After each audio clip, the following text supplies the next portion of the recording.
霍普潜入能源部最底层探查情况，孩子们逐一发现颠倒世界的秘密，真相距离霍金斯天团越来越近。咱们书接上回，威尔的尸体被发现之后，周里马上派人来处理了此事。霍普嗅到一丝端倪，用他的双拳硬是打破了阴谋的墙壁，发现威尔的尸体只是个人形娃娃罢了，而能这么做的且有实力这么做的只有一个地方，能源部。霍普当晚就驾车前往进去，钢丝钳开路潜入其中。80年代监控摄像头虽然稀有，但政府部门肯定得配备啊，所以霍普这潜入等于是硬闯。没过多长时间，大堂经理就带着保安拦住了他，抬枪质问霍普：“你是神马东西啊？”霍普闻言心里后兵，他那是韩国霍普。I've got Jim Hopper here. 大鼻窦加鼻东轻轻松松制服两人，夺下门禁卡，霍普就这样闯进了真正的禁区。这个房间极其狭小，墙壁上的画，床上的玩偶都在证明他是给孩子住的。追兵很快就赶了过来，霍普不得不朝着未知的深处迈去，直到老警长退无可退，也刚好来到了最底下的洞口面前。这种超自然的景象几乎颠覆了霍普的认知。也就在他强行接受现实的时候，退路已经被能源部封锁。一针过去，霍普丢了意识。乔伊劈墙救威尔的举动正好被赶来的前夫看到，出于对曾经感情的依赖性，乔伊把所见之事告诉了男人。眼瞅着天亮就要举行儿子的葬礼了，朗尼自然是没有把乔伊的话听进耳朵里，毕竟威尔被困在墙里头这事儿没道理能解释得通啊。朗尼此番前来最重要的就是让他接受现实，这才能方便自己后面的计划。孩子们也没纳过闷来啊，昨晚威尔在无线电里到底要表达什么呢？那里和这儿的世界一样，只是更冷更黑。Upside down. Upside down. What? 11的这句话让麦克顿悟了。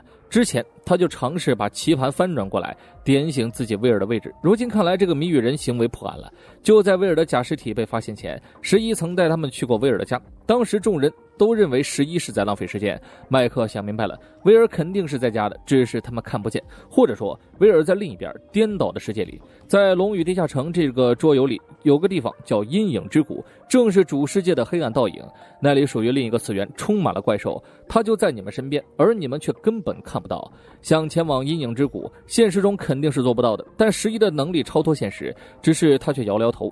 乔纳森刚刚跟南希确定了一件事儿，那个怪物是存在的。回到家就看到了自己最讨厌的父亲，他没有多言，警惕地检查了一下家里的情况，随后单独把父亲叫到了一边。当所有人都觉得一件事蹊跷，而你却自以为是的时候，那你大可放心，疯了的那个人指定就是你啊。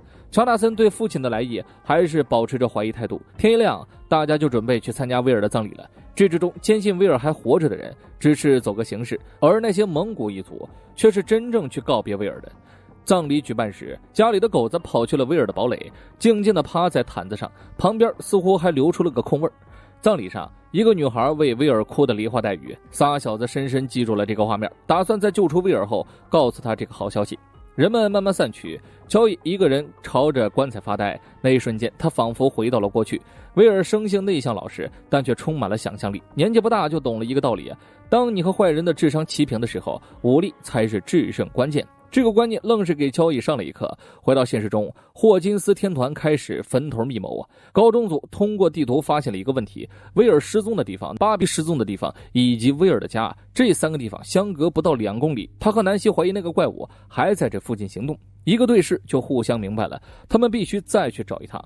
这一趟必定是凶险万分。乔纳森已经掏出了左轮手枪，南希顿时就不知所措了，认为该把这事儿告诉大人。即便没有人相信他们，乔伊也一定会相信的。乔纳森秒拒，他不想让妈妈再承受更多痛苦了。小镇吃席的时候，仨小子找到了老师，他们想咨询一点科学问题。理论上说，这个世界是存在其他维度的，那么该如何到达其他维度呢？老师甚是欣慰，这群孩子可忒好学动力了呀。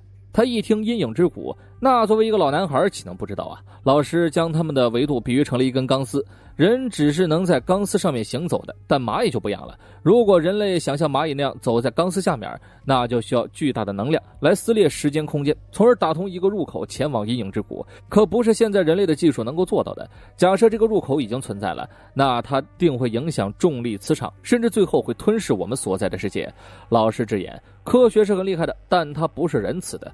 麦克吃完席就追问起了11，威尔都已经跑到另一个世界了，这不摆明了入口就是存在的。一提到入入口跟异世界，十一就明显不想回答。轮到达斯汀起脑点子了，他掏出了指北针。如果老师的理论没错的话，那入口一定影响了磁场，那剩下的就是跟着指针走就完了。这招显然是管用的，因为十一的表情变了。四人就这么一路向北，离开有你的世界。这东西虽然给出了方向，但是距离不知道啊。卢卡斯注意到身后的十一明显变得行为诡异了起来，其他人也没当回事，继续跟着指针走。此时的十一越往北走越恐慌。之前布伦娜拿他做了一个实验，靠十一的意念来窃听对话，结果很是成功啊。实验毕竟都是为了实战而准备的。十一回想起了曾经的一项任务，相隔万里窃听苏联一军官的秘密会谈。为了能扩大十一的能力范围，能源部想出了禁锢，就是将十一浸泡在高盐水之中，等于是 X 教授的脑波强化仪，这能让十一进入到意识世界当中，寻找到自己想要找的人。而那名苏联军官的谈话也被布伦纳他们窃听到了。不过在那次任务中，十一还看到了别的东西，但这都是后话了呀。再回到麦克这边，十一为了不回到那个地方，偷偷用意念弄坏了指北针，几个小子的路也是越走越远了。达斯汀还以为是被其他磁场干扰了，早有怀疑的卢卡斯一下就指认了十一，并且发现了他衣服上还没干透的血迹，心急之下朝着十一飙起了垃圾话。麦克不停地为十一解围，可卢卡斯正在气头上。卢卡斯觉得十一在利用他们，而麦克认为小伙伴这是污蔑，两人一言一语就吵了起来，吵到兴头上，护妻麦克一塞炮就干了上去。兄弟大打出手，谁也拦不住。十一不愿见到麦克受伤，惊恐中震飞了卢卡斯，小伙呢是当场就昏迷。麦克也觉得他做的太过火了，又是被冤枉又是不理解，十一委屈的逃走了。再等卢卡斯醒来，这哥们也不想搭理麦克了。4个人来的，转眼就剩下麦克和达斯汀。朗尼这边在给乔伊补枪，看着就跟个老好人一样，但他包里的意外伤害律师服务暴露了其真实目的。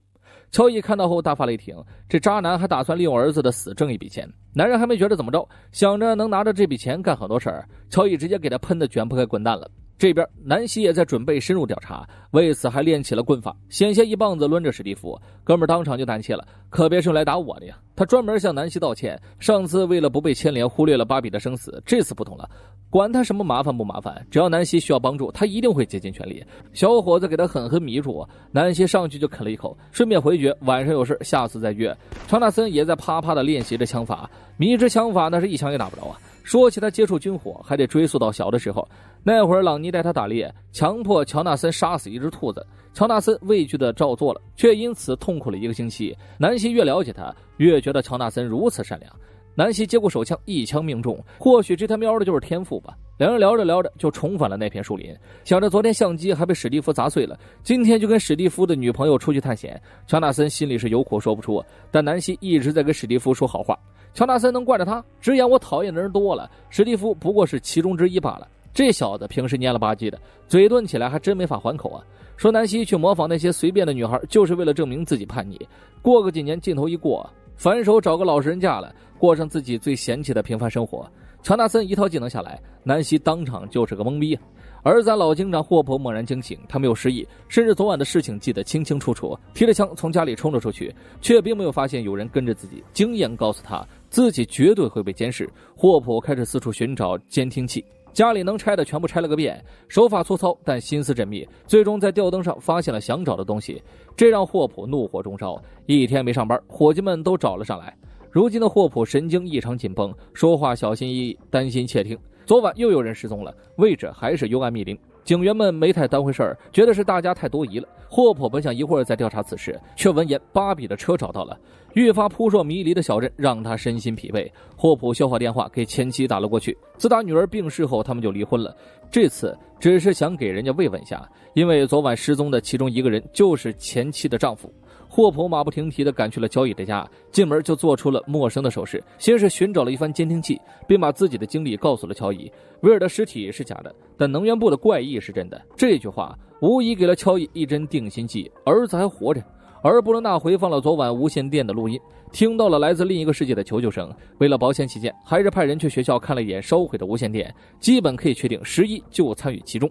再说回乔纳森这边，两人一路摸到天黑，过程中一言不发。白天那一架给南希吵得心态崩了呀。突然他听到了什么动静，两人赶过去查看，发现一只受伤的小鹿正流血不止，在痛苦中消耗着生命。他们想给小鹿来一个痛快的，可谁也扣不下这个扳机。